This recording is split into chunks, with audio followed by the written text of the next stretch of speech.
all began in 1918 with the armistice that ended World War I. A jubilant, victorious nation went on a binge of excitement and took more than a decade to quiet down. Vanished like the Kaiser were many of the taboos and inhibitions of the years before the war. Americans were entering a new era, the era of anything goes.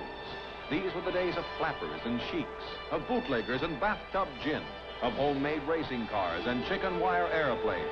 And these were the days of the Daredevil. When homecoming doughboys in New York Harbor waved at the Statue of Liberty, she waved back, for Miss Liberty was spotted with stuntmen. Hundreds of feet up, she provided a ringside seat for an Army's return. And in this period of wonderful nonsense, it all seemed perfectly natural.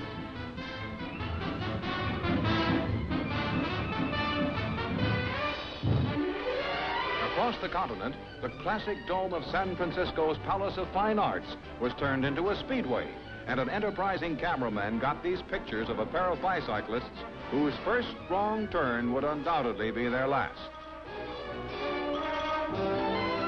The tall buildings of the time were perching places not only for pigeons, but for human flies who specialized in hanging from ledges and doing headstands on windowsills. Some of the daredevils were so anxious to start climbing, they couldn't even wait until a building was completed. Al Richie cavorts on the framework 18 stories up. Notice how the people below go placidly about their business. You are apt to pass 2 or 3 human flies just on the way to work. On a steel girder, Bill Baldwin outhangs the baboons with just 300 feet between the soles of his shoes and the hard sidewalk. This must be a wonderful way to stay young. Who ever heard of a stuntman growing old?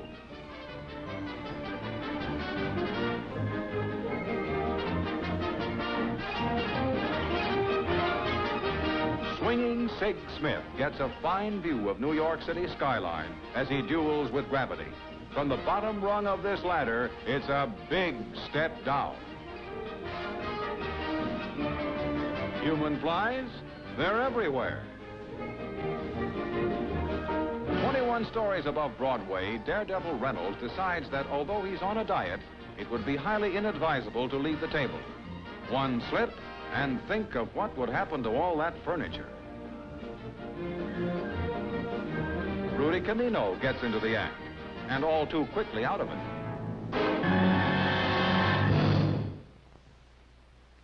Well, Rudy, fancy meeting you again. In these daredevil days of emancipated womanhood, lady human flies were almost as common as male. This contemporary of Pearl White dangles over eternity without hardly ruffling a hair. During the First World War, women had replaced men, even in such hazardous occupations as painting smokestacks. And after the armistice, they kept right on the job. There's nothing so surprising about this scene. Back in this period, everybody was doing the Charleston.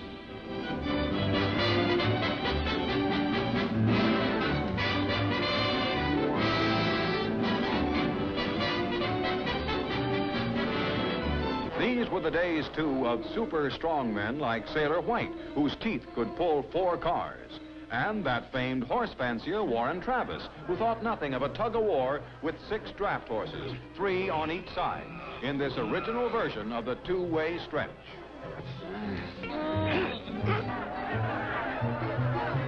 Rumsy-daisy, here's the secret of Warren's strength: lady fingers and ice cream. Al Richie uses a steel bar to go on a bender.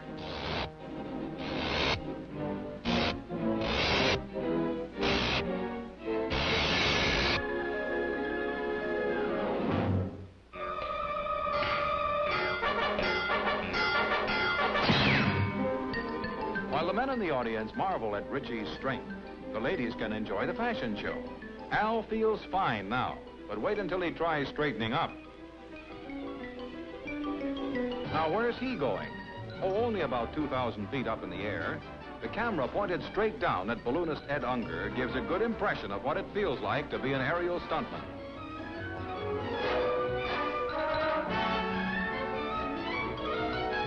Thank goodness here's a policeman to stop all this nonsense.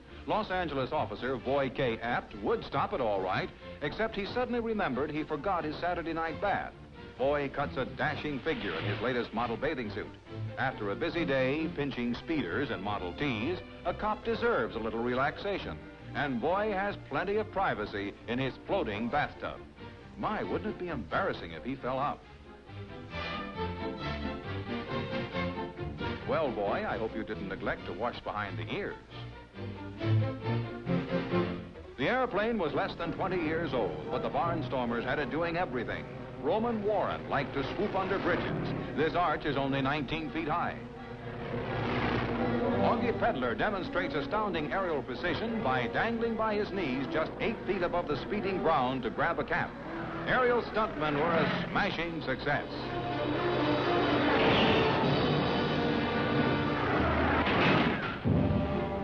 All was well when the pilot could crawl out of the ruins to take a bow. It was a restless era, and everybody who was someplace wanted to be somewhere else. If a stuntman was on one plane, it seemed he wanted to be on another.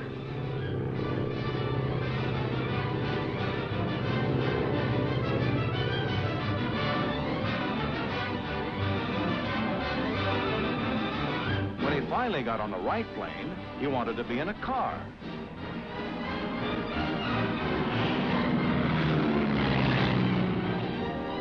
And when he was on a train, he wanted to be on a plane.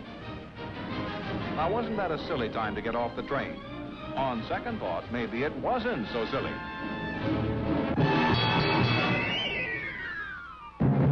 This hook's for Al Johnson, who's going to take the blindfold test. Al can't see a thing as he rides a pitching airplane and gropes with hobbled feet. The hook's got him, and Johnson's left hanging head down after the most dangerous plane-to-plane transfer of them all.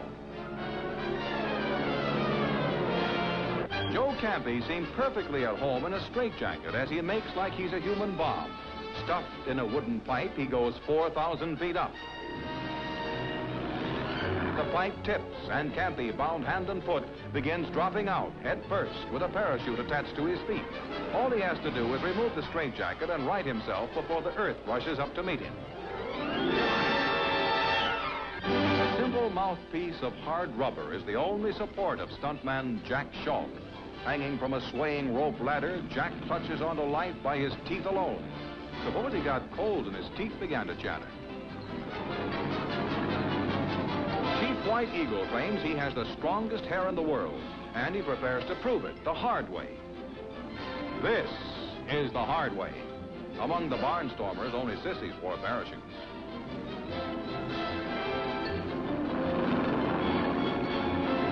In White Eagle's hair-raising stunt, falling hair would mean falling Indian. Gladys Roy daintily powders up like any other flapper before going on a joyride. It's an aerial joyride atop a looping airplane with only a few thin wires for support. When the spinning earth appears above, Gladys is dangling in space, head down.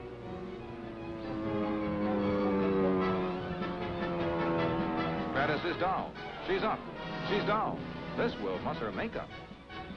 The old-time cameraman had to be as daring as the Daredevils. This one strapped down for a trip aloft to get pictures from a diving airplane of the Earth spinning like a top. One of the passengers goes below to the observation deck for fresh air and a better view, while the pilot, like a buggy driver dropping the reins, gives the plane its head. Though the barnstormer was riding high, he was to become a vanishing American. At fairs and carnivals, his breed still remains, yet his era of glory is in the past. His daring, reckless spirit belongs to that period which began with the war's end and ended with the Depression's beginning.